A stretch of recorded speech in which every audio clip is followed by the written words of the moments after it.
নমস্কার, আমোদরিয়া নিউজে সকলকে জানাই স্বাগত। আপনাদের সাথে রয়েছে আমি বর্ণা।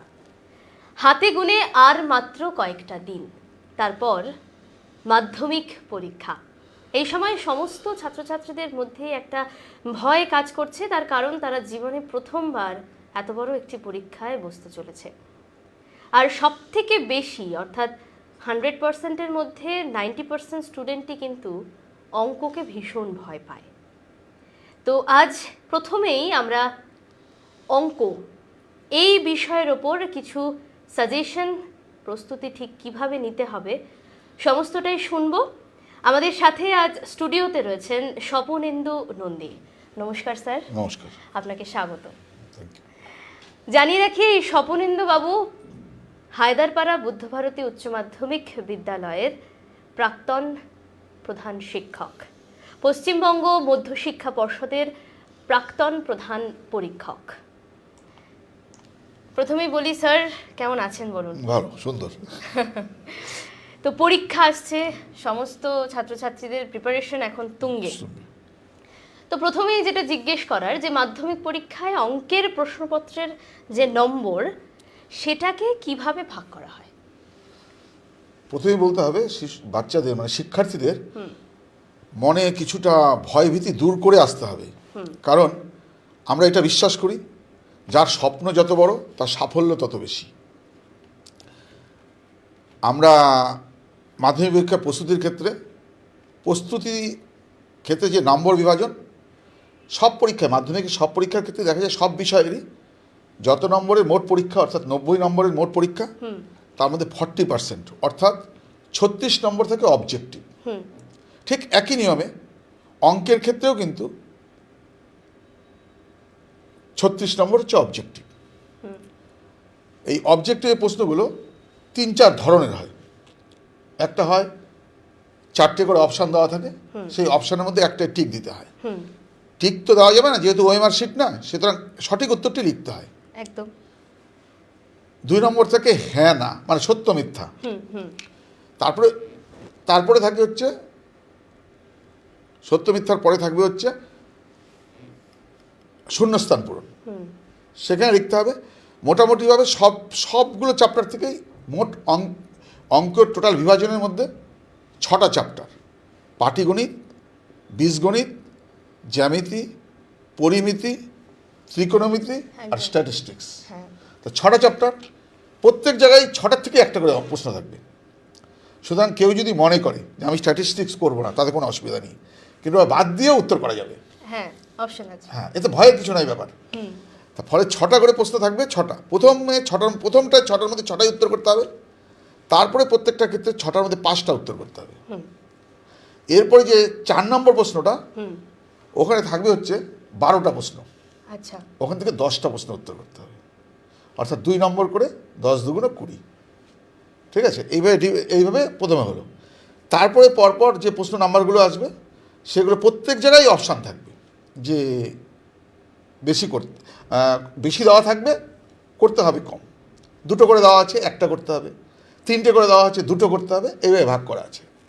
এবার সেক্ষেত্রে আমি পরীক্ষার শুরুতেই বলবো যে আমরা খুব নার্ভাস হয়ে যাই। কারণ আজকে তোমরা অলরেডি, তোমাদের শিক্ষার্থীদের উদ্দেশ্যে বলা, তোমরা ক্লাস 9-এ ওঠার পর 24 মাস সময় তোমরা পার করে ফেলেছো। একদম। হাতে আছে আর 24 দিন। আজকের থেকে ঠিক 24 দিন পর অঙ্ক পরীক্ষা। সুতরাং স্বাভাবিক কারণে মনে হচ্ছে পারবো না, কিন্তু তোমরা দেখবে তোমরা যা শিখেছো সেটাকে যদি সঠিক সময়ে সঠিক জায়গায় প্রয়োগ করতে পারো, অঙ্কে আমি সবসময় বলি, অঙ্কে পাশ করার থেকে ফেল করা কঠিন। পাশ করা অনেক সহজ, ফেল করতে হলে পারবে না ফেল করতে। তা সুতরাং এই জন্য বলবো, ভয় পাওয়ার কিছু নাই। কারণ 24 দিন ঠিক মতো পড়লে যে কোনো সাবজেক্টের এমএ পাস করা যায়। এটা তো মাধ্যমিক পরীক্ষা। 24 দিন তোমরা যদি এখন সঠিকভাবে কাজে লাগাও, তাহলে খুব ভালো রেজাল্ট করতে পারবে। একদম। তো এই যে আপনি বললেন 24 দিনকে কাজে লাগানোর কথা, এই প্রসঙ্গে আমি একটা কথা বলি। যারা মনে করুন যে সারা বছর পুরো ফাঁকি দিয়েছে, ঠিকঠাক মতো করেনি, অঙ্কটাকে ভয় করে আজ করছি না কাল করব করে ফেলে রেখেছে, তারা ঠিক কি করে এই 24 দিনে দাঁড়াবে? হ্যাঁ, আমি তো বলি এই কথা তার আগে আমি একটু ইন্টারাপ্ট করছি, সরি। আমি আমাদের লাইভ যারা দেখছেন তারা অবশ্যই চাইলে প্রশ্ন করতে পারেন। আমাদের যিনি টেকনিশিয়ান রয়েছে আমি ওনাকেও বলবো যদি পসিবল হয় নাম্বারটা স্ক্রিনে দিয়ে দেওয়ার জন্য, এবং আমিও আপনাদের আরও একবার মুখে বলে দিচ্ছি 9832494941 এই নাম্বারে ফোন করে কিন্তু আপনাদের মনে যা প্রশ্ন আছে আপনারা কিন্তু করতে পারেন। আজকে উত্তর দেওয়ার জন্য কিন্তু তৈরি স্বপনেন্দুবাবু। এবার আমি যেখানে শেষ করেছিলাম সেখানে শুরু করব। যারা সারা বছর ফাঁকি দিয়েছে তারা কি করবে? একদম। আমি সারা বছর যারা পড়াশোনা করে তারা তো খুব ভালো রেজাল্ট করবে। আর যারা সারা বছর ফাঁকি দিয়েছে, মানে শুধু ফাঁকি দেয়নি, কিন্তু সামাজিক ব্যবস্থাপনায় তারা কেউ কেউ বাইরে কাজ করেছে, লেবারের কাজ করেছে, বিভিন্ন বাগানে কাজ করেছে, তাদের তো পরীক্ষা দিয়ে পাস করতে হবে। একদম। তা আমরা মূলত তাদের কথা বলি, একটা অন্ততপক্ষে সবাইকে বলবো, আমি সারা বছরই বলি, কিন্তু তোমাদের জন্য মূলত বলা, যত ক্লাস তত ঘন্টা পড়ো। আচ্ছা। ক্লাস 10-এর পরীক্ষা 10 ঘন্টা পড়তে হবে। এই 10 ঘন্টা পড়ার ক্ষেত্রে 6 ঘন্টা কিন্তু লেখালেখি, অঙ্ক, ভৌতবিজ্ঞানের অঙ্ক, ভূগোলের অঙ্ক, এই অঙ্কগুলো করতে হবে 6 ঘন্টা, আর 4 ঘন্টা পড়াশোনা। অর্থাৎ এখানেও কিন্তু অঙ্ক, যত ক্লাস তত ঘন্টা পড়তে হবে। এইটুকু কাজে লাগাও, তাহলে দেখবে এই 24 দিনে 240 ঘন্টায় তোমাদেরকে কেউ আটকাতে পারবে না। কারণ ওই আবার বলতে হয়, পাস করার থেকে ফেল করা কঠিন। তা তবে খাতা তৈরির সময় কিন্তু ভাবতে হবে খাতা কিভাবে পরীক্ষা যাবে। পরীক্ষার দিন আমরা অনেক সময় দেখি, আমি প্রধান শিক্ষক হিসাবে দেখেছি, বিভিন্ন বিদ্যালয়ে গিয়েও দেখেছি, বিভিন্ন সময় বিভিন্ন কাজে পরীক্ষা চলাকালীন বাচ্চারা অনেক সময় অনেক কিছু আনতে ভুলে যায়।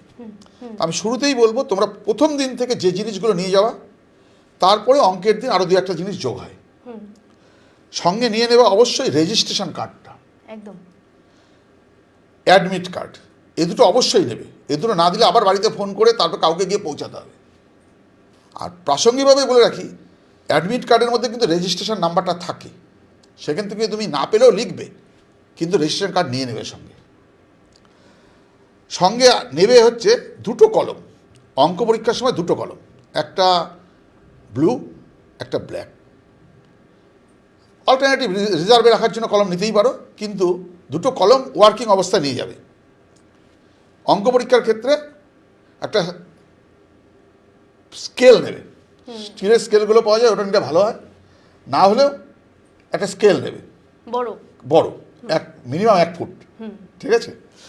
আর সম্ভব হলে একটা বোর্ড নিয়ে যাবে। সব স্কুলের বসার ব্যবস্থা ঠিক ভালো না, কত দেখা গেছে তখনই বেঞ্চ রিপেয়ার হয়েছে, বেঞ্চের কাঠটা ফাটা আছে, লিখতে গেলে খাতায় অসুবিধা হবে একদম। কিন্তু আবার অনেক সময় দেখা যায় যে যারা পরীক্ষক থাকে তারা বোর্ডটা অ্যালাউ করে না। না, বোর্ডে কিছু না লেখা থাকলে অ্যালাউ করবে। আচ্ছা। বোর্ডে কিন্তু কিছু লেখা থাকবে না। অনেক সময় বাজারে বোর্ড পাওয়া যায় যার পিছনে অঙ্কের ফর্মুলা লেখা আছে, এগুলো লেখা চলবে না। কোনো মানে মিটারকে সেন্টিমিটার করা এইসব লেখা থাকে, এগুলো লেখা না। ব্ল্যাঙ্ক ট্রান্সপারেন্ট বোর্ড নিয়ে যাবে, সেই বোর্ডটার উপরে রেখে লিখলে অনেক সুবিধা হবে। কারণ তাহলে কি টেবিলটা একটু আপ ডাউন হলেও কোনো সমস্যা হবে না। আর সঙ্গে অঙ্ক পরীক্ষার দিন অতি অবশ্যই জ্যামিতি বাক্স নেবে, একদম। এটা অনেক সময় ভুলে যায়। আর জ্যামিতি বাক্সের যখন নেবে, তার পেন্সিলগুলো কিন্তু খুব শার্প হবে। কারণ আমরা অনেক সময় মূলত আমাদের মাধ্যমে, বাংলা মাধ্যমে ছেলেমেয়েদের দেখি, পেন্সিলটাতে লিখেই যাচ্ছে, মোটা হয়ে গেছে তাও লিখে যাচ্ছে। কিন্তু রেখা কাকে বলা হয়? আমরা যখন পেন্সিলে রেখা টানবো, রেখা বলা হয় যার দৈর্ঘ্য আছে, প্রস্থ বা উচ্চতা নেই। কিন্তু আমরা যখন রেখা টানছি, প্রস্থ হয়ে যাচ্ছে। আচ্ছা, আমাদের কাছে একটা ফোন এসছে, আমরা একটু তুলি, দেখি কি বলছেন। হ্যালো। হ্যাঁ, আমি বিজয়নন্দী বলছি। হ্যাঁ, বলুন। স্যারের কাছে আমার একটা প্রশ্ন আছে। আচ্ছা। সেটা হচ্ছে, অঙ্ক পরীক্ষা দেওয়ার সময় খাতায় লেখার সময় কি কি ব্যাপারে বেশি সাবধান থাকতে হবে? আচ্ছা, ঠিক আছে, আপনার প্রশ্নটা নেওয়া হলো, উনি বলবেন। আপনি সঙ্গে থাকুন, খুব তাড়াতাড়ি জানাবো। Thank you. আচ্ছা, খাতা আমি বলেছি কালো কলম নিতে, কারণ সাদা খাতার মধ্যে কালো রঙটা ফোটে বেশি। আচ্ছা। এর জন্য ব্রাইট হয় লেখাটা। ফলে ন্যাচারালি কালো কালিতে লিখবে, কোনো জায়গায় যদি আন্ডারলাইন করতে হয় বা করতে হয় সেটা ব্লু দিয়ে করবে। আর প্রশ্নের যে নাম্বারগুলো দেবে কিন্তু মার্জিনের বাইরে। ওই যে স্টিলের স্কেলটা নিতে বলেছি, উপরে স্টিলের স্কেলটা দিয়ে একটা 1 ইঞ্চি পরিমাণ একটা মাপ করে একটা মার্জিন হবে, আবার উপর থেকে নিচ পর্যন্ত আরেকটা মার্জিন হবে। মার্জিনের বাঁ পাশে হবে কোশ্চেনের নাম্বারগুলো। এইবার যে অভিভাবক বা শিক্ষক ছাত্র ফোন করেছিলেন তাকে আমি বলছি, খাতা লেখার সময় মনে রাখবে এক্স আর এন এ দুটো যেন মিলে না যায়। স্পিডে লেখার সময় এক্স আর এনটা মিলে যায় অনেক সময়। 1 আর 7 মিলে যায়, 2 আর জেড মিলে যায়। এই তিনটে কিন্তু একটু পরিষ্কার যেন লেখাগুলো বোঝা যায়। কারণ আমরা এন দিয়ে অঙ্ক করি, এক্স দিয়ে অঙ্ক করি, হঠাৎ করে এক্স ধরে আমরা শুরু করলাম। এইবার লেখার সময় আমাদের কিন্তু এটা মনে রাখতে হবে। আর আরও একটা কথা হচ্ছে যে ওই পার্সেন্ট যখন চিহ্নগুলো দেই, পার্সেন্টের শূন্যগুলোর ভেতরে কিছুটা গ্যাপ রাখবে। কারণ আমরা ডট দিয়ে অনেক সময় পার্সেন্ট দিই, ডট দেওয়া যাবে না। কারণ বইয়ের মধ্যে লক্ষ্য করে দেখবে প্রত্যেকটা পার্সেন্টের শূন্য দুটোর মধ্যে স্পেস আছে ভেতরে। তা 15 মিনিট মানে আমার আজকের থেকে বললাম একটু আগে 24 দিন পর পরীক্ষা। পরীক্ষা শুরু হবে, ঠিক লেখা শুরু করবে 11টা থেকে 2টো পর্যন্ত লিখবে, কিন্তু কোশ্চেন দেবে হচ্ছে 10:45, 15 মিনিট আগে। তাই এই 15 মিনিট সময়ে কিন্তু প্রশ্ন পড়ার জন্য দেওয়া হয়। তখন প্রশ্নটা পড়তে হবে, পড়ার পরে সেই সময় পেন্সিল দিয়ে ছোট ছোট করে টিক দিয়ে রাখতে হবে যে কোনটা কোনটা করবো আমরা। তাহলে কি হবে, যখন করব তখন আর ভাবার ব্যাপার হবে না, যে সিরিয়ালি আমরা করে যাব। সুতরাং 10:45 খাতা পাবো, কোশ্চেন পাবো, তারপরে 5 মিনিট আগে খাতা দেবে, 11টা থেকে লেখা শুরু করব, 2টোর সময় লেখা শেষ। একদম। এই প্রসঙ্গে একটা কথা বলি, এই যে আপনি একটু আগেই বললেন যে 15 মিনিট আমরা শুধুমাত্র পড়বো, আমি নিজেও একজন স্টুডেন্ট ছিলাম, আমরা সবাই স্টুডেন্ট ছিলাম, একদমই তাই। তো এই যে আমরা টিক মার্ক করে রাখার পরেও যখন আমরা কোয়েশ্চেনের আনসারটা সলভ করতে যাই, অনেক সময় কি আমরা দেখে যাই যে সেটা আমরা পারছি না, তখন কি চেঞ্জ হয়ে যায়? তাহলে সেই বিষয়ে কি বলবেন? যদি মনে হয় যে 5টা প্রশ্ন আমি ঠিক দিয়েছি, তার মধ্যে 3 নম্বর প্রশ্নটা আমি পারছি না, হতেই পারে এটা। কারণ তখন এক ঝলক দেখে মনে হয়েছে পারবো, ঠিক দিয়ে দিয়েছি, ভিতরটা পড়ে দেখলাম এটা তো পারার মতন আমার, তাহলে ওই অপশানটা ছেড়ে দিয়ে পরেরটা করব। কারণ প্রত্যেক জায়গায় কিন্তু অল্টারনেটিভ আছে।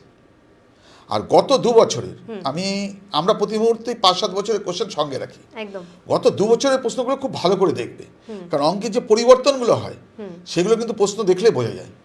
কারণ যিনি প্রশ্ন তৈরি করেন তাকে 2টো জিনিস অবশ্যই দিয়ে দেয়, একটা হচ্ছে সিলেবাস, 2 নম্বর হচ্ছে গত বছরের কোশ্চেন। কারণ গত বছরের কোশ্চেনটা দেওয়ার পিছনে কারণ হচ্ছে যে যখন কোশ্চেন করবেন এই কোশ্চেনটা মাথায় রাখবেন যে এই টাইপে হবে। একদম। আমাদের কাছে আরও একটা ফোন আসছে, আমরা একটু কথা বলি। হ্যালো। বলছিলাম। হ্যাঁ হ্যাঁ বলুন। একটা প্রশ্ন করছি। হ্যাঁ হ্যাঁ। তো বলছিলাম অঙ্ক পরীক্ষা দেওয়ার সময়, বলুন, লেখার সময় কি কি ব্যাপারে বেশি সাবধান অবলম্বন করতে হবে?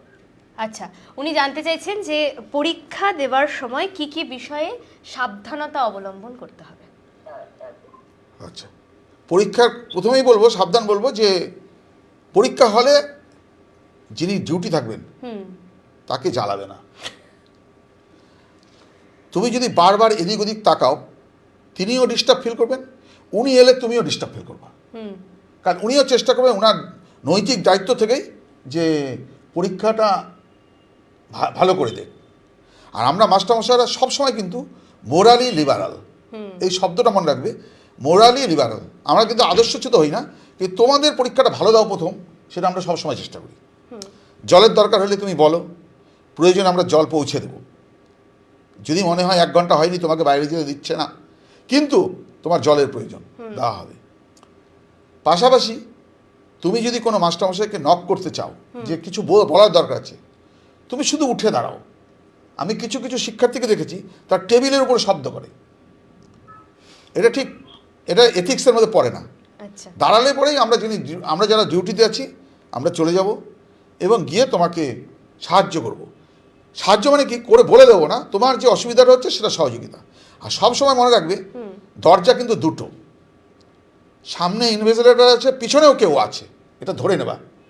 কারণ তুমি যদি মনে করো কোনো জায়গায় অসৎ উপায় অবলম্বন করতে যাবে, ধরা পড়লে কিন্তু বছরটাই শেষ। আমি চাইবো তোমরা ভালো করে পরীক্ষা দেবে, তা এটাই মূল সাবধানতা। একদম। আর একটা কথা হচ্ছে, প্রথম পাতাটা, পরীক্ষার খাতার প্রথম পাতাটা খুব ভালো করে ফিল আপ করবে। মানে কারণ তুমি খেয়াল করে দেখবে ওখানে একটা কেজিং থাকে, আমরা কেজিং বলি, মাস্টারমশাইরা কেজিং বলি এই ভাষায়। কেজিং মানে হচ্ছে 1 নম্বর কোশ্চেনে তুমি কত পেয়েছো, 2 নম্বর কোশ্চেনে তুমি কত পেয়েছো, এটা উপরে লেখা হয়। তার পেছনে কারণ হচ্ছে দেখা যাচ্ছে কিছু ছেলে মেয়ে একটু চালাক, তারা 5টা অবজেক্টিভ করতে হবে, সে প্রথম দিকে 4টে করেছে, পরে আবার অন্য 4টে ওইখান থেকে নিয়ে আবার 4টে করেছে, ভেবেছে 2 জায়গায় নাম্বার পাবো। এবার 2 জায়গায় নাম্বার পেতে গেলে আমরা যখন কেজিং করব তখন দেখব 5-এর মধ্যে 7 পেয়ে গেছি, তখনই বুঝতে পারবো যে কোনো একটা ইয়ে হয়েছে, মানে বেশি করে ফেলেছে। হ্যাঁ, বেশি করে ফেলেছে কোনো জায়গায়। ফলে সেখানে কিন্তু আমাদের রাগও হয়, অভিমানও হয় যে এটা কেন করলো, আমাদের ঠকাচ্ছে কেন। কারণ খাতা দেখাটা কিন্তু খুব কম সায়। মধ্যশিক্ষা পর্ষদ খুব চেষ্টা করেন যে 75 দিনের মধ্যে রেজাল্ট দিতে। সেখানে আমরা যদি খাতা দেখে না দিই তাহলে রেজাল্ট দিতে পারবে না। একদম। আমাদের কাছে আরও একটা ফোন এসছে। বিজনবাবু, আপনাকে অসংখ্য ধন্যবাদ আমাদের সঙ্গে থাকার জন্য। আশা করছি আপনি আমাদের আপনার প্রশ্নের উত্তর পেয়ে গেছেন। ঠিক আছে, এবারে আমি যে ফোনটা এসছিল হয়তো আবার করবেন উনি। তো যাদের ভালো প্রিপারেশন হয়নি, আমি ঠিক একটু আগেই বলছিলাম যে যারা পুরো ফাঁকি মেরেছে, তারা এই কম সময়ের মধ্যে, কয়েক দিনের মধ্যে ঠিক কিভাবে প্রস্তুতি নেবে, মানে কোন কোন জিনিসগুলো এই সংক্ষেপে করাটা খুব মানে ওদের কাছে সহজ হবে। আচ্ছা, আমি প্রথমেই বলি, আমরা কি ফোনটা নিয়ে নেব? হ্যাঁ অবশ্যই। হ্যালো। হ্যালো, নমস্কার ম্যাডাম। নমস্কার স্যার। হ্যাঁ নমস্কার। হ্যাঁ নমস্কার। আমি বলছি, হ্যাঁ হ্যাঁ। আমার ছেলে 9-এ পড়ে, আচ্ছা আগামী বছর মাধ্যমিক দেবে। আচ্ছা। আমার ছেলের অঙ্কের কথায় শুনলেই সে নার্ভাস হয়ে যায়। এবার ওর অঙ্কের ভয়টা কিভাবে কাটাবো সেটা যদি স্যার একটু বলেন। আচ্ছা, তার মানে 9-এ উঠেছে, সামনের বার। এটা 1 বছর আগের প্রস্তুতি হয়ে গেল। আচ্ছা, বলছি যে আমি তো শুরুতেই বলেছি ভালো রেজাল্ট করতে হবে। হ্যাঁ, ভালো রেজাল্টের জন্য যত ক্লাস তত ঘন্টা পড়তে হবে। একদম। 1 সেকেন্ড, শুভঙ্কর কি নাম বলছিলেন আপনার? শিবব্রত রায়। আচ্ছা, সরি, শিবব্রত রায়। তা এই আপনাকে অনেক অনেক ধন্যবাদ আপনাদের সঙ্গে থাকার জন্য। আপনি থাকুন আমাদের সাথে এবং আপনার উত্তরটা যথাসম্ভব উনি দিয়ে দেবেন। হ্যাঁ, ধন্যবাদ। আচ্ছা, এবার হচ্ছে ফার্স্টে হচ্ছে খেয়াল করে দেখবেন, আমরা বাচ্চাদেরকে ছোটোবেলার থেকেই বলি তোর দ্বারা অঙ্ক হবে না। এটা বলতে বলতে সত্যি বিবেকানন্দের কথা অনুযায়ী যে সব সময় কাউকে যদি বলি তুমি লেবারের কাজ করবে, তুমি গাধা, এই কথা শুনতে শুনতে বাচ্চাটা কিন্তু গাধাই তৈরি হয়ে যায়। গাধা হয় না, গাধার মতো মেধা হয়ে যায়, শুধু বহন করবে। সেই কারণে বলছি বাচ্চাকে সব কাজে উৎসাহিত করেন। অঙ্ক যদি একটা যোগ পারে তাকে উৎসাহিত করেন। একদম। কারণ মাধ্যমিক অঙ্কের ক্ষেত্রে কিন্তু এটা জিনিস বোঝাতে হবে যে বাংলা শিখতে হলে 34টা শব্দ শিখতে হয়, ইংরেজি শিখতে হলে 26টা শিখতে হয়, আচ্ছা, আর অঙ্ক শিখতে হলে 14টা শিখতে হয়। হয়। তা সবচেয়ে কম তো অঙ্কে একদম। 0 থেকে 9 পর্যন্ত 10টা সংখ্যা, আর যোগ বিয়োগ গুণ ভাগ। আমরা যা করেছি এর বাইরে কোনো অঙ্ক নেই। অঙ্ক নেই। হ্যাঁ, তা সেই কারণে বলবো এইভাবে আত্মবিশ্বাসটা যদি না জন্মান, ইয়েস আই ক্যান, এটা যদি পারে তবে দেখবেন আপনার বাচ্চা পারবে অঙ্ক। এটা কোনো উৎসাহিত করতে হবে। আর অঙ্কের ক্ষেত্রে প্রতিদিনই আপনি ছোটো ছোটো অবজেক্টিভের অঙ্কগুলো 9-এর বই, বিভিন্ন কোশ্চেন ব্যাংক পাওয়া যায়, 9-এর বইয়ের অবজেক্টিভগুলো করান। অবজেক্টিভ করার জন্যই বড় ইয়েগুলো দরকার পড়ে, মানে সূত্রগুলো দরকার পড়ে। ওই প্রয়োগ করতে করতে করতে করতে দেখবে আমি পারি। একটা বড় অঙ্ক কিন্তু পারা কষ্টকর। ইতিহাসে একটা প্রশ্ন দেখেন, মোগল সাম্রাজ্যের পতনের কারণ 7ম শ্রেণীতেও আসে, 9ম শ্রেণীতেও আসে, একাদশ শ্রেণীতেও আসে, কলেজে গিয়েও আসে, একদম এমএতেও আসে। একদম তাহলে এই পতনের কারণ নিশ্চয়ই 7ম শ্রেণী এমএর লেখা এক হবে না। একদম একদম। কিন্তু 7মেরটা যদি 7মে না শেখে তাহলে কিন্তু এমএতে গিয়ে পারবে না। সুতরাং ওকে অল্প কিছু শেখান যেটাও পারবে এবং প্রয়োগ করতে পারবে, তাহলেই দেখা যাবে, দেখবেন আপনার বাচ্চা অঙ্কে অনেক ভালো হয়ে যাবে। আর আরেকটা কথা হচ্ছে যে আপনার প্রস্তুতির জন্য ভালো লাগলো যে 9 থেকে ভালো করে ভাবছেন। আরেকটা কথা হচ্ছে আমাদের শিক্ষা ব্যবস্থায় কিছু ত্রুটি আছে। যেমন ত্রুটির ক্ষেত্রে আমাদের শিক্ষক হিসেবে যেগুলো মনে হয়েছে, আমাদের যে সিলেবাস, সেই সিলেবাস একটা ভদ্র সভ্য মানুষ তৈরি করতে পারে, কিন্তু দক্ষ মানুষ তৈরি করতে পারে না। দক্ষ মানুষ তৈরি করার জন্য সেলফ করতে হবে, ওকে ভাবতে হবে, ওকে ভাবাতে হবে, তবেই ও কিন্তু দক্ষ হবে। না হলে ভালো সভ্য মানুষ MA পাস করেছে, PhD করেছে, ঠিক আছে, ভালো মানুষ। আমরা কিন্তু ভালো মানুষও চাই, সঙ্গে দক্ষ মানুষও চাই, নাহলে সোসাইটি ভেঙে পড়বে। সেই কারণে বলছি যে চেষ্টা করবেন উৎসাহিত করতে। আর আমি যে প্রশ্নটা করেছিলাম, আচ্ছা হ্যাঁ, প্রশ্ন ওখানে আসি। হ্যাঁ, আমরা মূলত কথা হচ্ছে আমাদের যারা সবার জন্য যাতে অঙ্ক হয়। একদম একদম একদম। হ্যাঁ, এই প্রসঙ্গ তো বললামই, তবে সবার থেকে প্রসঙ্গ আমি ফার্স্টে বলবো, অঙ্ক পাস করতে লাগে 25 নম্বর, ঠিক আছে? 5 নম্বর স্কুল থেকে দিয়ে দেয় আচ্ছা, সবাইকে, হ্যাঁ, ন্যূনতম 5 দেয়, 10ও দেয়, সেটা প্রজেক্ট। বেশ, হ্যাঁ প্রজেক্ট ওকে। 10 থাকে, 10-এ 10ই দেয় অনেক স্কুল, কিন্তু কিছু স্কুল 5 দেয়। 5 পর্যন্ত, 5-এর কম কাউকে দেয় না। আমি এটা সাধারণত দেখি, 5-এর কম কাউকে দেয় না। আমি যাদের, কারণ আমি হেড এক্সামিনার হিসাবে কাজ করেছি দীর্ঘদিন, ফলে হেড এক্সামিনার হিসাবে কাজ করতে গিয়ে দেখেছি ওই নাম্বারটা 5-এর বেশি আসছে, ফলে ন্যাচারালি 5 পেয়ে গেল, বাকি থাকলো 20। হ্যাঁ, এই 20 পাওয়ার জন্য আমার এই লড়াই 24 দিনের লড়াই। ফার্স্টে বলবো করণী বলে একটা চ্যাপ্টার আছে। আচ্ছা, করণীতে 2টো টাইপের অঙ্ক করলেই অঙ্ক কমন পাবে। ওকে। একটা হচ্ছে সরল, উপরে √2, নিচে √3 প্লাস √7 প্লাস, মনে পড়ছে ছেলেমেয়েরা, দেখো তোমাদের মনে পড়ে যাবে, প্লাস আরেকটা এরকম, তারপর আরেকটা, 3টে করে থাকবে। একদম। 3টের মধ্যে থেকে বলবে সরল মান নির্ণয় করো, এরকম একটা অঙ্ক। আর আরেকটা অঙ্ক হচ্ছে এক্স বা এর মান দিয়ে দেবে, ওয়াই বা বির মান দিয়ে দেবে, এক্স ওয়াই এর মান বের করতে হবে, অথবা একটা রিলেশন দিয়ে দেবে, এক্স প্লাস ওয়াই হোল স্কয়ারের মান বের। এই 2টো অঙ্ক করলে একটা অঙ্ক পরীক্ষায় পাবে এবার, মানে একদম আমি দায়িত্ব নিয়ে বলছি, একটা পাবে। তো এইবার যে পেলো, তাহলে এখান থেকে আমরা পেলাম 3 নম্বর। আমি হিসেব দিচ্ছি 20 নম্বর পাওয়ার, কিন্তু বেশি পাবে। উপপাদ্যর ক্ষেত্রে বলবো এইবারের জন্য স্পর্শক সংক্রান্ত উপপাদ্যটা আর বৃত্তস্থ কোণ সম্পর্ক উপপাদ্যটা খুব ইম্পর্টেন্ট। তার মধ্যে থেকে ওই সম্পূরক বাদ দেবে, কারণ সম্পূরকটা গতবার এসছে। ফলে বৃত্তস্থ কোণ আর স্পর্শ, কোশ্চেন কিন্তু তৈরি হয়ে গেছে, আমি আবার বলছি, কোশ্চেন তৈরি হয়ে গেছে। কোশ্চেন শুধু হয়তো চলেও আসবে এর মধ্যে ট্রেজারিতে, তোমরা শুধু পরীক্ষা দিন পাবে। স্পর্শক এবং বৃত্তস্থ কোণ, এই 2টো চ্যাপ্টার খুব ভালো করে করলেই তোমরা উপপাদ্য 2টো পাবা। উপপাদ্য 2টোর মধ্যে একটা করতে হবে। আচ্ছা, আমি একটু কাটি। এই যে উপপাদ্য, এটা কিন্তু অনেকেই মুখস্থ করে। হ্যাঁ, তো এই উপপাদ্যটা মুখস্থ না করে বুঝে কি করে মনে রাখাটা পসিবল?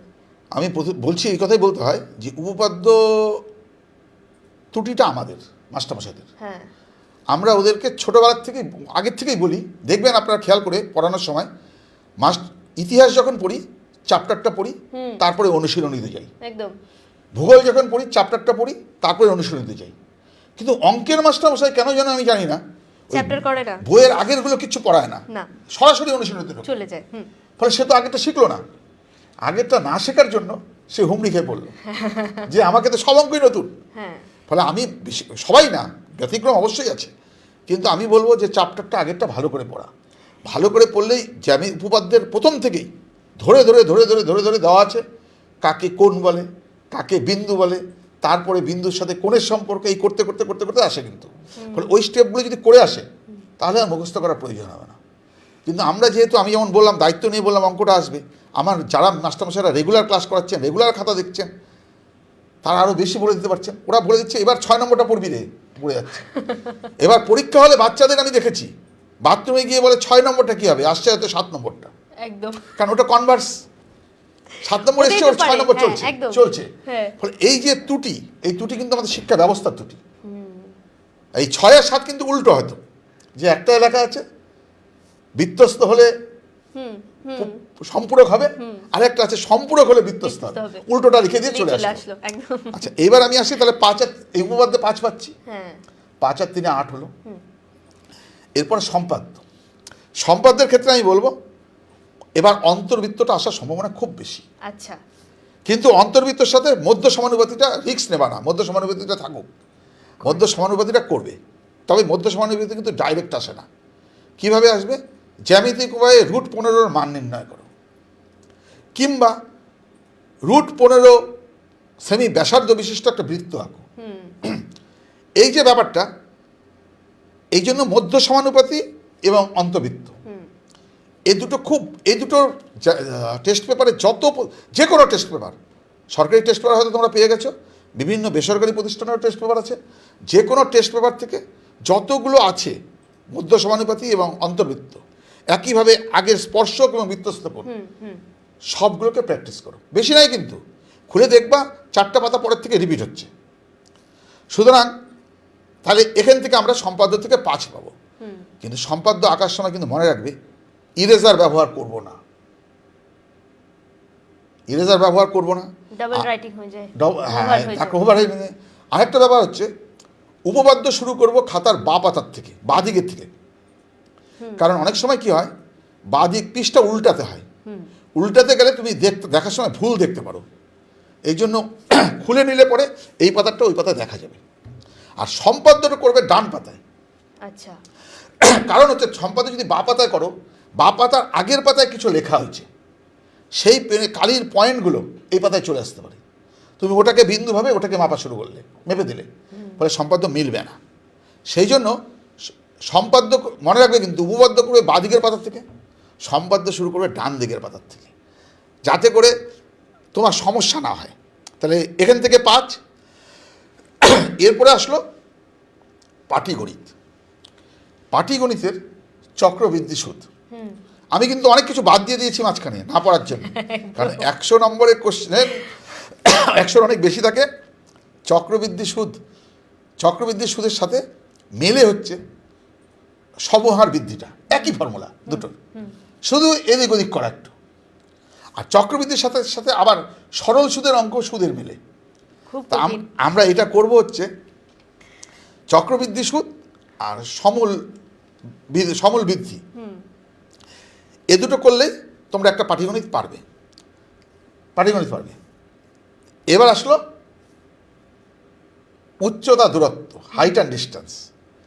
হাইট অ্যান্ড ডিস্টেন্সে কিন্তু অনেক অঙ্ক আছে, তুমি জ্যামিতি ত্রিকোণমিতি সব বাদ দিয়ে দাও আগেরগুলো, শুধু অঙ্ক চর্চা করে যাও। পরীক্ষার জন্য শুধুমাত্র হাইট অ্যান্ড ডিস্টেন্সের 2 রকমের অঙ্ক ভালো করে করো। একটা হচ্ছে ভূমি ভাঙা, আর একটা হচ্ছে লম্ব ভাঙা। যেমন বলছি, তোমরা বোঝাতে পারলাম কিনা, ভূমি ভাঙা মানে যেখানে পিলারটা আছে তার থেকে 40 ফুট দূরে যে কোণটা হয়েছে, 80 ফুট দূরে গেলে কোণটা আরও কমে গেছে, দুটোর মান দেওয়া আছে, বলছে পিলারটার উচ্চতা কত, এরকম ধরনের। অথবা ওই ডিফারেন্সটা দেওয়া আছে, উচ্চতা বের করতে বলেছে। আর আরেকটা হচ্ছে উচ্চতা ভাঙা মানে একটা গাছ কিছু উপরে ভেঙে গিয়ে ভূমির সাথে 30 ডিগ্রি কোণ তৈরি করেছে, তাহলে গাছটার আসল উচ্চতা কত, অথবা কত উঁচুতে ভেঙেছে, এই ধরনের প্রশ্ন আসবে। তাহলে আমি এবার অঙ্কটা হিসেব করি। আমরা করণীতে পাবো 3, উপপাদ্যে 5, 5 আর 3 8, একদম সম্পাদ্যে 5, 8 আর 5 13, উচ্চতা দূরত্বে 5, 13 আর 5 18, পাটিগণিতে 5, 18 5 23, অবজেক্টিভ ওই অঙ্কগুলোর থেকেই অবজেক্টিভ থাকবে বলেছি আমি আগে, 6টা চ্যাপ্টার থেকে থাকবে। তাই 23 আর 6 29, স্কুল দিয়েছে 5 34, সুতরাং যতই চেষ্টা করো ফেল করতে পারবে না। এটা খুব ভালো ছিল। আমাদের কাছে কমেন্টে এই মুহূর্তে একটা প্রশ্ন দেখতে পাচ্ছি, সুদেশনা সাহা লিখেছেন যে এই কদিনে অঙ্কের প্র্যাকটিসের সময় কিসে জোর দিতে হবে। আমি চ্যাপ্টারগুলো সব বলে দিলাম, এ কটা চ্যাপ্টারে তুমি জোর দেবা, এ কটা চ্যাপ্টারে জোর দেওয়ার পর তার মধ্যে যদি মনে করো, এখানে কিন্তু আমি 34 নম্বর বলে দিয়েছি, এছাড়াও কিন্তু স্ট্যাটিস্টিক্সে মিন মিডিয়ান মোড টুক করলে পরেই হয়ে যায়, তুমি ওখান থেকে 3-4 পেয়ে যাবে একদম। মানে 38-40 পাওয়া কোনো সমস্যা না। তবে আমার মনে হয় স্টুডেন্টরা স্ট্যাটিস্টিক চ্যাপ্টারটা মনে হয় খুব পছন্দ করে। কারণ কি এভারেজের অঙ্ক তো অরিজিনাল সবই শুরু হয়েছে স্ট্যাটিস্টিক্স, ফলে খুব ইন্টারেস্টিং সাবজেক্ট, আর ফলে ন্যাচারালি 2টো প্রশ্ন পারলে পরে অনেক নম্বর পাওয়া যায়। আর সুতরাং তোমাদের একটা কথাই বলবো, ধৈর্য ধরে অনেকক্ষণ ধরে অনুশীলন করো, যা করেছো সেটাই অনেক জানা। আমাকে একটু আগে একজন প্রশ্ন করছিলেন যে আমরা পরীক্ষা দিতে যাওয়ার আগে ভুলে যাই কেন। তারপর হচ্ছে সিলেবাসটা কিন্তু ভাস্ট, অনেক বড়। একদম। তোমার মাথার মধ্যে ঘুরতে থাকে এত বড় সিলেবাস, কোথার থেকে কোশ্চেন আসবে, এই যে ভাবতে ভাবতে যাচ্ছ, যাওয়ার সময় কেউ দইয়ের ফোঁটা লাগিয়ে যাচ্ছ, কেউ গোল কিছু খাবা না, একদম। হ্যাঁ, এরকম ভাবনা চিন্তা করে যাচ্ছে, এগুলোর সাথে কোনো যোগ নেই। এইবার প্রশ্ন হচ্ছে যে এগুলোর সাথে কোনো যোগ নেই, কিন্তু আমি আবারও বলছি কোনো যোগ নেই, কারণ যিনি হাত দেখতে পারেন তিনি নিজের হাত দেখেন না। নিজের হাত দেখলে বুঝতে পারবে তার ভাগ্যে কি আছে। একদম। হ্যাঁ, সুতরাং নিজের ভাতটা আগে দেখতে হবে। এইবার প্রশ্ন হচ্ছে পরীক্ষা হলে যাওয়ার আগে ভাবছি এত বড় পাঠক সিলেবাস, এত বড় সিলেবাস আমি কি করব, একদম। এত বড় সিলেবাস নিয়ে বাসায় নিয়ে যাচ্ছি, আমি কি করব পরীক্ষা হলে গিয়ে। কিন্তু তুমি ঠিক যাও, ক্লাসরুমে যাও, গিয়ে বসো, খাতা পাওয়ার পর কোশ্চেন, ফার্স্টে কোশ্চেন পাওয়ার পর কোশ্চেনটা পড়ে দেখো, তুমি যা করেছো 2 বছরে তার মধ্যে গত বছর যা করেছো সবচেয়ে বেশি সেই অঙ্ক আছে। একদম। 9 থেকে কম থাকে, 10 থেকে বেশি থাকে, 9-এর অল্প অল্প প্রয়োগ থাকে, 10 থেকে থাকে। সুতরাং তুমি দেখবে একটার পর একটা তোমার মনে পড়ে গেছে, মনে পড়ে যাবে। তারপরেও আমি বলছি, অঙ্ক পরীক্ষা দিতে বসে ধরো একটা অঙ্ক কিছুতেই মিলছে না, কিন্তু তোমার মনে হচ্ছে অঙ্কটা মেলাবে, একদম। তুমি অঙ্কটা ছেড়ে যাও, হুম। ছেড়ে গিয়ে অন্য প্রশ্ন করো, করো। হুম। কিছুক্ষণ পর করবে। তাতেও যদি হয় 1 ঘন্টা পর, 1 ঘন্টা পর বাইরে যাওয়ার অনুমতি থাকে, তুমি তখন বাইরে যাবা, বাইরে গিয়ে চোখে মুখে জল দিয়ে আসবা, দেখবা ফ্রেশ লাগবে, তখন অঙ্ক পারবে। আমি অঙ্ক পরীক্ষা বলে বলছি না, সব পরীক্ষায় কিন্তু এটা নিয়ম যে আমি একটা ধকল নিতে পারছি না, সুতরাং আমি বাইরের থেকে ঘুরে আসি। এবার মনে রাখতে হবে, যারা পূর্ণ উত্তর করবা, এরকম প্ল্যান তো অনেক ছেলেপেলে আছে যে 100-তে 100 পাবো, পাবো। হ্যাঁ। তাদের বলবো যতক্ষণ অঙ্ক করবে প্রথম ঘন্টায় কিন্তু 40 নম্বরের উত্তর করতে হবে 1 ঘন্টার মধ্যে। আচ্ছা, এই যে ছোট প্রশ্নগুলো, মানে যেগুলো অবজেক্টিভ থাকছে, সেগুলোতে কি রাফ দেখানোর প্রয়োজন আছে? 1, 2, 3 এই নাম্বার 3টার মধ্যে রাফের দরকার হবে না। পরেরগুলোর মধ্যে রাফটা দেখাতে হবে কোনো কোনো ক্ষেত্রে। যেমন বলছি, যে অঙ্কগুলো মাস্টারমশাই দেখলেই বুঝবেন এই অঙ্কগুলো তুমি নিজে করনি, সুতরাং সেটা রাফ ওয়ার্কটা রাখবে। এবং রাফ ওয়ার্কটা খাতার ডান পাশে রাখলেই ভালো হয়, যেখানে অবজেক্টিভে উত্তর দেবে ওখানে একটু ডান দিকে বড় করে দাগ টেনে নেবে, দাগ টেনে নিয়ে ওইখানে রাফটা করবে, যাতে করে মাস্টারমশাই পরীক্ষক যখন খাতা দেখবেন উনি যাতে রাফটা দেখতে পান। সুতরাং রাফ দেখার কারণ রাফ এটাই। আর 1-এর যে প্রশ্ন 1, 2 ধরো শূন্যস্থান পূরণ, ওখানে তো রাফের দরকার হয় না, সত্য মিথ্যা, ওখানে রাফের দরকার হয় না। সুতরাং ওটা তোমার চিন্তার থেকে, মনন থেকে তুমি লিখছো। লিখবে। কারণ অঙ্ক মানে তো কিছু শব্দ চয়ন করা না, অঙ্ক মানে হচ্ছে তোমার ভিতরে ইনোভেটিভ কিছু করা। সুতরাং তুমি পারো, এইটুক করেছো। সুতরাং এটা গেল একটা যে আমরা রাফ করছি। আর 40 নম্বরের উত্তর করতে হবে। যদি 40 নম্বরের উত্তর করতে পারো তাহলেই দেখবে তুমি খুব স্মুথলি পৌঁছে গেছো। কারণ আমাদের যে অঙ্ক কোশ্চেন থাকে তাতে করে যারা পড়াশোনা করে আসে তাদের কোনো অবস্থায় 2 ঘন্টার বেশি লাগে না পরীক্ষা দিতে, 2 ঘন্টার মধ্যে শেষ হয়ে যায়। ফলে ন্যাচারালি আমরা চেষ্টা করব, যারা ভালো সম্পূর্ণ উত্তর করবো বলে ঠিক করেছি, তারা প্রথম থেকে একটা গতিশীলতা রাখতে। কারণ প্রথম দিকে গতি রাখলেই কিন্তু অঙ্কটা শেষ হবে গিয়ে। একদম। তুমি দেখবে খেলার মাঠে যখন দৌড়াচ্ছে, দৌড়ানোর সময় তারা কিন্তু কিছু লোক মাঠ থেকে বেরিয়ে যায় হাফ রাস্তায় যাওয়ার পর। আর পড়াশোনার ক্ষেত্রে, জীবনের ক্ষেত্রেও কিন্তু একই। কোনো একটা শিশু যখন জন্মগ্রহণ করে তার ওজন করা হয়, খেয়াল করে দেখবা ওজন করা হয়। কত ওজন? 3.5 কেজি। 1 বছর পরে শিশুটা সুস্থ কিনা যেন ডাক্তারবাবু আবার ওজন করেন। তখন যদি দেখেন 3 গুণ ওজন হয়েছে, তার মানে শিশু সুস্থ আছে, 3 গুণ হতে হবে। সুতরাং এটা কিন্তু অঙ্কের ব্যাপার। সেই জন্য বলবো যে 100 পেতে হলে কিন্তু 40 প্রথম দিকে চেষ্টা করতেই হবে 40 নম্বর করার। তারপর হচ্ছে আমাদের প্রশ্ন নিয়ে বলছিলাম যে আমরা গত বছর যা এসছে সব বাদ দিয়ে দিলাম, এটা কিন্তু কিছু সমস্যা হতে পারে। যেমন বৃত্তস্থ চতুর্ভুজের বিপরীত কোণগুলি পরস্পর সম্পূরক। এই যে উপপাদ্যটা 22 সালে এসছে, 23 সালে এসছে। সুতরাং একদম আসবে না বলে ছাড়ার দরকার নেই। যারা ভালো উত্তর দেবে তারা কিন্তু সব করবে, কোনো কিছু বাদ দেবে না। কারণ এরপরে কিন্তু সায়েন্স নিয়ে পড়তে হবে। তখন যদি পড়তে গিয়ে দেখো যে ওই চ্যাপ্টারটা পড়োনি, তার জন্য সায়েন্সের অঙ্ক করতে অসুবিধা হচ্ছে, তাহলে কিন্তু তোমার সমস্যা হবে। কারণ আমরা বলি মাধ্যমিকের অঙ্ক কোনো কাজে লাগে না, কিন্তু আমি বলি মাধ্যমিকের অঙ্ক প্রত্যেকটা স্টেপে কাজে লাগে। একদম সে তুমি যাই করতে চাও, রাজমিস্ত্রির কাজ করতে গেলেও লাগবে, তুমি ইঞ্জিনিয়ার হলেও লাগবে, দুটো দিক লাগবে। একদম। তো এই যে বাড়িতে যখন স্টুডেন্টরা ম্যাথ প্র্যাকটিস করে সেক্ষেত্রে তারা মূলত কি ধরনের ভুল করে বলে মনে হয়, যার জন্য পরীক্ষার হলে কি ভুল হয়? আমাদের খাতাগুলো চেক করাই না, খাতাগুলো নিজে করছি, ভাবছি অঙ্কটা উত্তর হয়েছে, একক লিখছি না।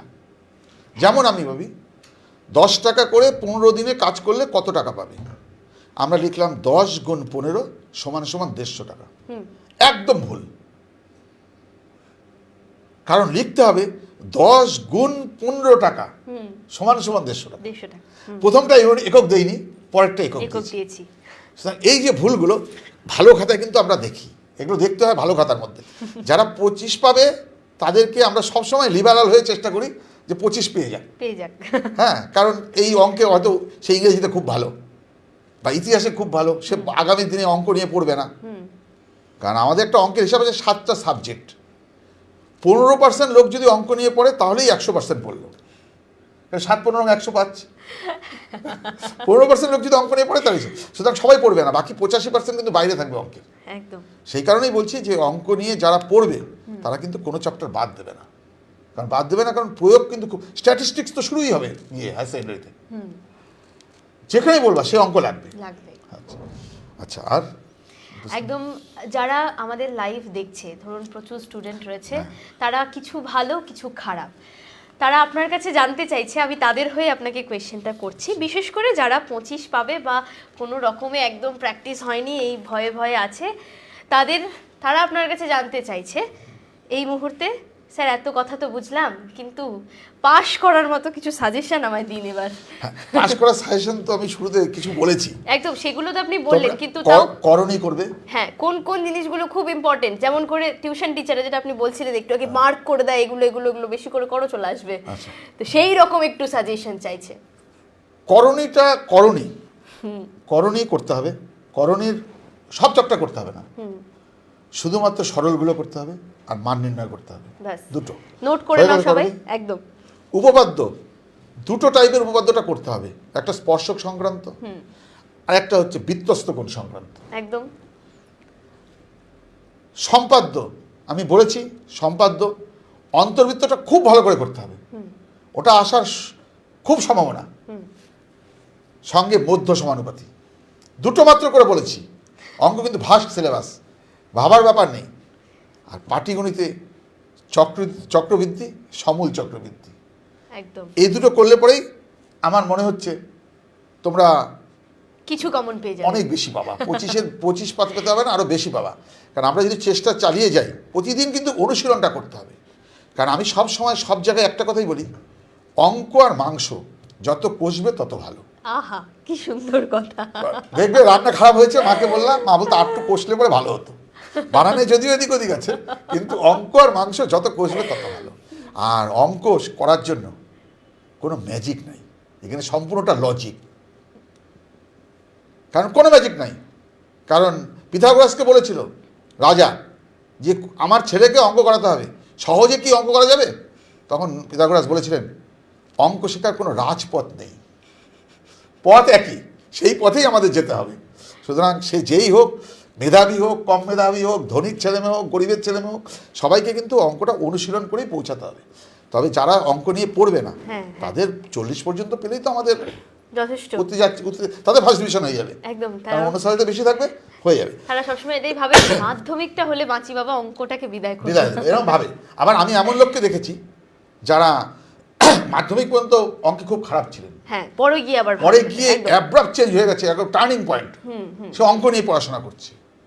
কারণ আমরা এই মুহূর্তে যে অঙ্কের সবচেয়ে আমরা বলি মানবিক কম্পিউটার, একদম, সে একজন মহিলা।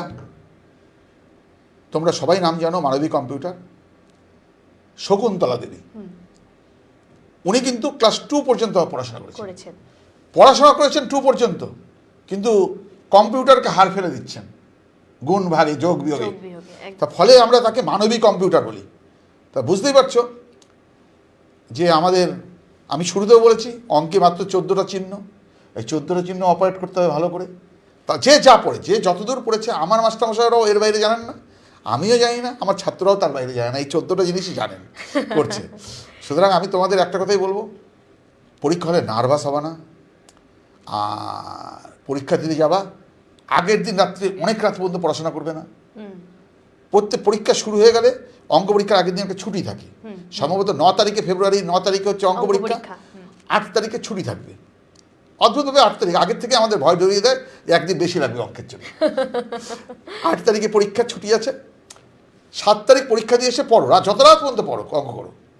কিন্তু 8 তারিখ রাত্রে গিয়ে সঠিক সময় 10টা 11টার মধ্যে শুয়ে পড়ে যাতে সকালবেলা ফ্রেশ হয়ে উঠে পরীক্ষা দিয়ে যেতে পারো।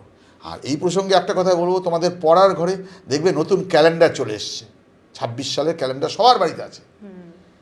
একটা ক্যালেন্ডার নিয়ে ক্যালেন্ডারের উল্টো পিঠে অঙ্কের সব সূত্রগুলো লেখো। একদম। যখন অঙ্ক করতে বসবে ক্যালেন্ডারটা উল্টে দেবে, উল্টে দিলে পরে সূত্রগুলো থাকবে, সূত্রগুলো চোখে পড়লেই মুখস্থ হবে।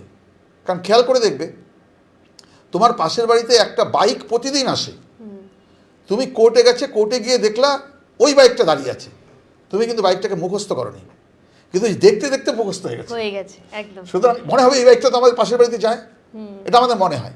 সুতরাং ফর্মুলাগুলো ঠিক সেরকম, যদি প্রতিদিন চোখের সামনে ঘোরে তুমি দেখবে ঠিক মুখস্থ হয়ে যাবে। মুখস্থ অঙ্ক তো মুখস্থ ব্যাপার নেই, তোমার ধাতস্থ হয়ে যাবে, এটা বলা ভালো হবে, ধাতস্থ হয়ে যাবে, তুমি তখন পারবে করতে, ভোলার ব্যাপার নেই।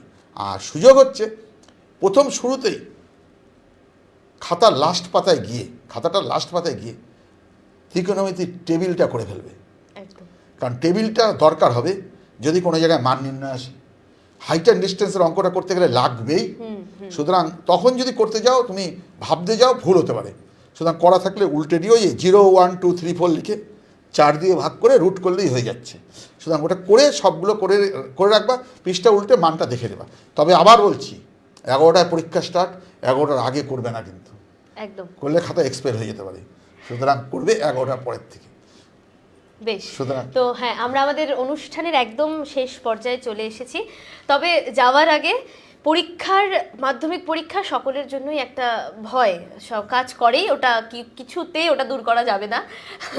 তবে অঙ্ক পরীক্ষার আগে কোন জিনিসগুলো পরীক্ষা দিতে যাওয়ার আগে মেনটেন করবে বলে আপনার মনে হয়, তাতে একটু পরীক্ষাটা ভালো হতে পারে?